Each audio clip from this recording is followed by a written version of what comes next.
Vous le savez, la vie n'est pas toujours facile. Certaines personnes croient qu'il n'y a plus d'espoir et décident malheureusement d'en finir. 3 femmes qui croyaient que tout était terminé nous prouvent le contraire avec leurs témoignages. Il y a de la lumière dans la noirceur. Mon nom est Harold Gagné et vous écoutez Diagnostic le balado, l'aide qui sème l'espoir.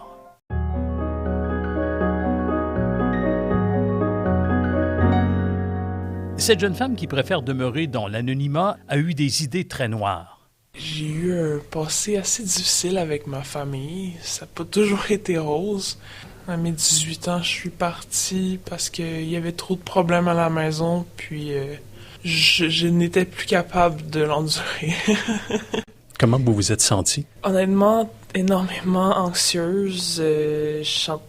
Quand je suis partie, je pensais que tout était fini, que jamais je les reverrais. Puis ça m'a frappé beaucoup, puis ça m'a rendu très inconfortable, puis je voyais pas tant d'espoir là-dedans.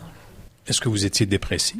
Oui, énormément. Je passais mes journées des fois à dormir jusqu'à 2, 3, 4 heures de l'après-midi. J'avais pas envie de faire grand-chose. Je restais dans le lit la majorité de mes journées. Puis non, j'avais vraiment pas envie de rien faire. Une fois, je suis sortie dehors, puis je suis allée dans un coin où il y avait beaucoup de voitures qui passaient, puis j'y ai pensé à me jeter devant, mais je l'ai pas fait finalement. Puis je suis retournée chez nous, fait que je me suis coupée. Vous vous êtes automutilée. Exact. Puis mon conjoint, quand il a découvert ça, lui, ça l'a fait paniquer. Puis là, il a cherché tout plein de moyens possibles pour m'aider. Évidemment, il y a mon médecin qui m'a aidé. J'ai eu accès à des services avec des travailleurs sociaux, des psychologues, puis le centre de crise aussi. J'étais avec ma travailleuse sociale, tout ça, puis là, ça allait vraiment pas bien, puis on n'avait pas tant de temps pour faire des rencontres ensemble. Donc, elle m'avait suggéré plusieurs endroits, dont le centre de crise. Puis, j'ai décidé d'appeler. Une journée que ça allait vraiment pas bien, j'étais tout seul parce que mon conjoint, il travaille, veut pas aussi. J'ai eu de l'aide à partir de ce moment-là. Le Centre de crise de l'accès, dont les services sont gratuits, est destiné aux résidents des municipalités de l'agglomération de Longueuil. C'est une équipe d'intervenantes et d'intervenants spécialisés du 6 de la Montérégie-Est qui offre une écoute téléphonique aux personnes qui vivent des événements tragiques, des tensions familiales, une rupture amoureuse, des dépendances, un deuil, des problèmes de santé mentale. Le numéro à composer est 450-679-8689. Ben, tu sais, on m'a posé des questions pour savoir c'est quoi qui se passait, puis tout ça. Puis là, ils ont essayé de me rassurer sur le coup. Si je me souviens bien, ils m'ont référé à Virginie. Virginie Girard est agente de relations humaines au Centre de crise de l'accès. C'était une jeune femme qui était désorientée, qui respirait pas pratiquement, qui était en panique. Alors, je l'ai accueillie dans mon bureau, puis j'ai essayé de voir qu'est-ce qui la rendait si mal. Et tranquillement, on a fait un chemin sur la discussion pour que je comprenne un peu mieux sa situation, qui était pas facile. J'ai été impressionnée de voir sa capacité à tout de même voir une lumière dans sa détresse. Je me suis sentie automatiquement calmée. Tu sais, la façon qu'elle me parlait, ça m'a permis de respirer. Parce que je suis quelqu'un, quand je suis nerveux, je parle très vite, puis des fois, je me déconnecte ou, tu sais, je suis plus là vraiment. Fait que j'ai de la misère à rester concentrée sur le moment, mais juste la façon qu'elle m'a parlé, ça m'a calmée. Puis ce qui m'a fait du bien aussi, c'est de voir que vraiment ce que je vivais n'était pas normal, puis que j'avais le droit d'en parler, puis que j'ai le droit de chercher de l'aide, là. Je lui ai proposé de la revoir, elle a accepté. Et on a fait un petit suivi ensemble de 3 rencontres. Aussi, tu sais, j'ai beaucoup d'aide autour de moi. J'ai la famille à mon conjoint, j'ai des amis au travail, tout ça. Fait que ça m'a aidé beaucoup à voir qu'il y a mieux dans la vie que mettre fin à tout ça. Je sais que la vie, c'est toujours des hauts et des bas, puis que ça peut jamais être toujours rose, mais si ça revient, je sais au moins que j'ai de l'aide autour, j'ai le centre de crise, j'ai plein d'outils qui vont me permettre de pas passer à l'acte. Puis une chose que je me dis à chaque fois que ça va moins bien, tout ça, c'est pour moi le suicide, c'est une solution permanente pour un problème temporaire. Fait que tu sais, je me suis accrochée à ça, puis à l'idée du futur aussi, de me dire que tu sais, plus tard, peut-être je veux des enfants ou des choses comme ça. Fait que, tu sais, je veux pas abandonner là pour m'empêcher de vivre ce qu'il y a à vivre plus tard.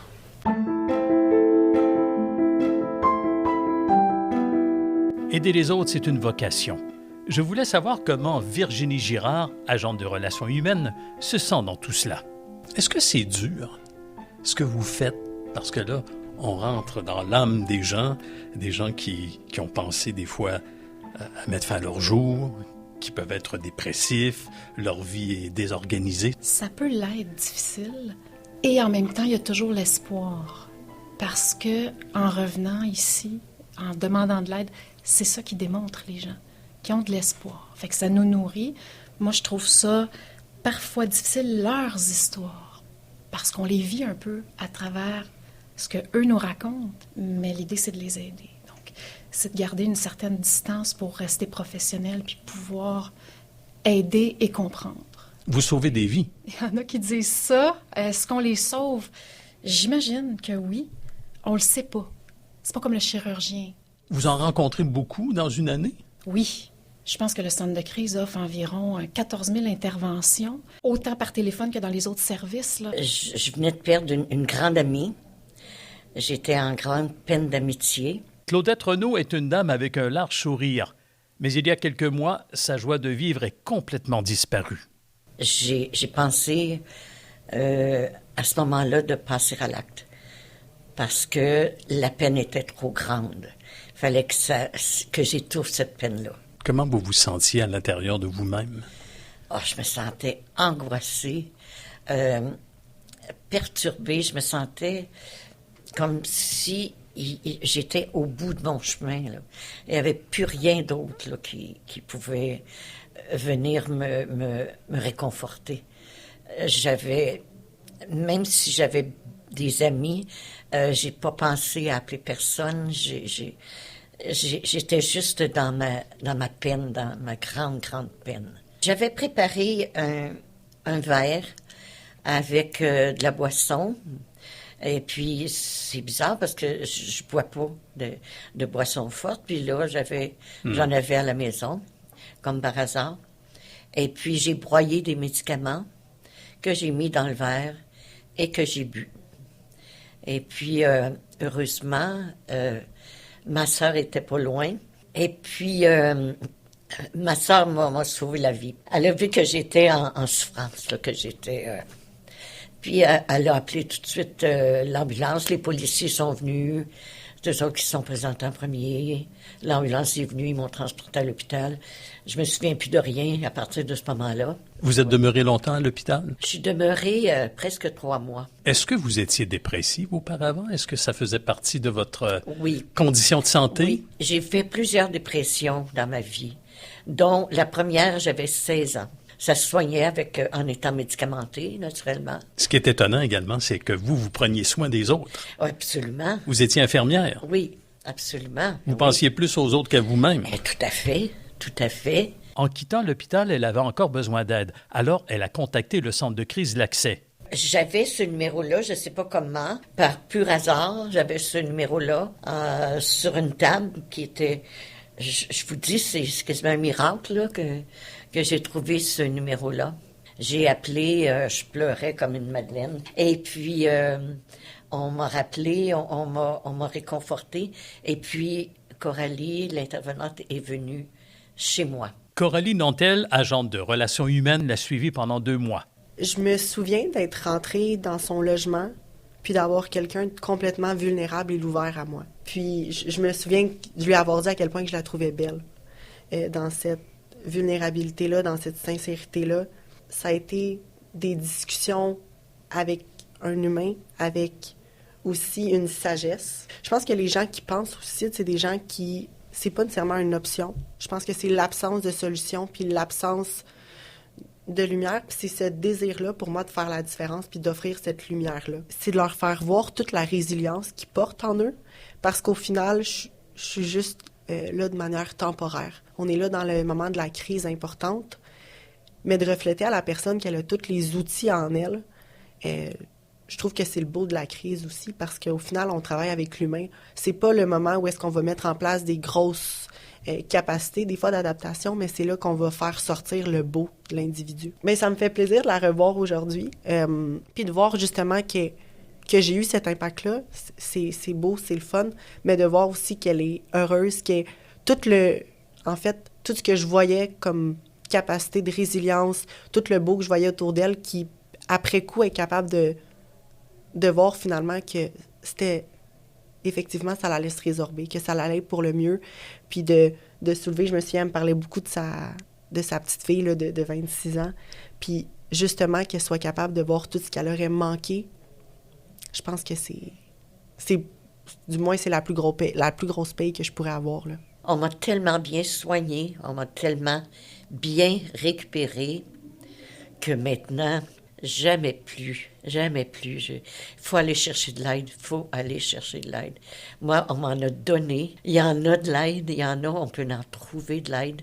J'aurais manqué tellement de belles choses qui me sont arrivées, tellement. Sans indiscrétion, vous avez quel âge aujourd'hui? J'ai 79 ans. Alors, on vous souhaite de vivre jusqu'à 100 ans, même plus? Oui. Ah oui, je vais le faire. On ne sait jamais ce que la vie nous réserve. Cette femme a vécu de terribles épreuves.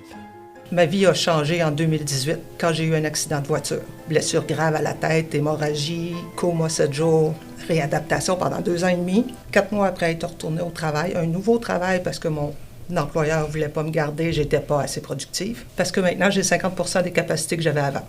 J'ai eu un diagnostic de cancer du sein qui a été opéré les 2 mois suivants, la chimiothérapie, radiothérapie, et je suis encore dans la gestion des douleurs chroniques qui ne veulent pas me lâcher. J'étais avec une psychologue, puis quand on a des pensées suicidaires, il y a toujours as-tu un plan? Qu'est-ce qu'on va utiliser? J'ai trouvé le moyen en pleine nuit, j'ai écrit à ma psychologue.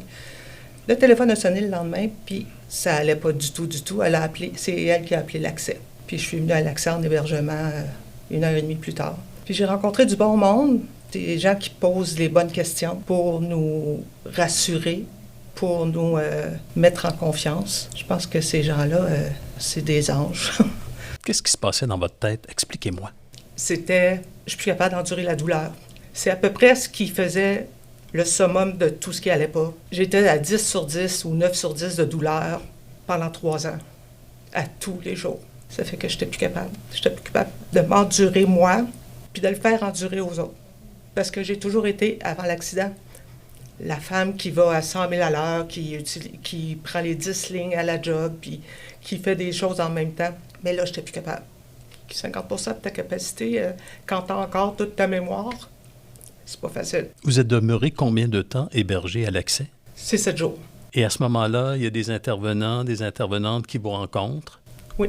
Ils vous disent quoi pour vous sauver? Ils nous font gratter justement qu'est-ce qui va bien. OK, oui, je sais que tu veux en finir, mais pourquoi tu l'as pas fait encore? Ça, cette question-là revient souvent.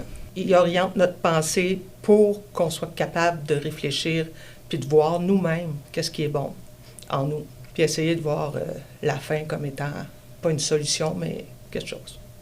Quelque chose en arrière. Qu'est-ce qui a fait que depuis ce temps-là, vous avez choisi de vivre? Juste mes enfants qui me tenaient. Je leur ai fait une promesse en décembre 2024 que j'allais tenir encore un bout. Vous avez combien d'enfants? J'ai 2 enfants. Je tenais juste à mes enfants. Et aujourd'hui? Toujours. Mes enfants, c'est la priorité. Sauf que la mort, c'est plus mon option. Je dis souvent que j'ai une petite poupée mort à côté de moi, ma petite amie, mais ça reste une amie. Invisible. Oui, c'est mon amie. Elle est là, mais elle n'est pas essentielle à ma vie. Est-ce que vous souffrez encore? Oui. Là, je suis rendue à 7, peut-être. Ça s'améliore au moins? Oui, ça s'améliore. Et s'il n'y avait pas eu l'accès? L'accès ou ma psychologue, je pense que...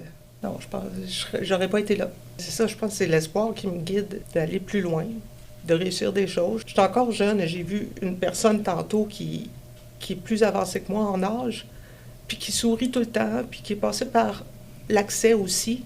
Elle m'a fait du bien. Qu'il ne faut pas abandonner, qu'il faut s'accrocher, aller chercher de l'aide et persévérer, cogner à des portes. Parce qu'il y a une personne en quelque part, un jour, qui va pouvoir faire une différence. Pour les jeunes aussi. C'est-à-dire, des fois, les adultes sont durs, mais ils ne sont pas tous comme ça. Faites confiance à un adulte, puis allez chercher de l'aide. c'est important. Ici Harold Gagné, je vous invite à écouter tous nos balados en nous suivant sur les réseaux sociaux du CIS de la Montérégie-Est.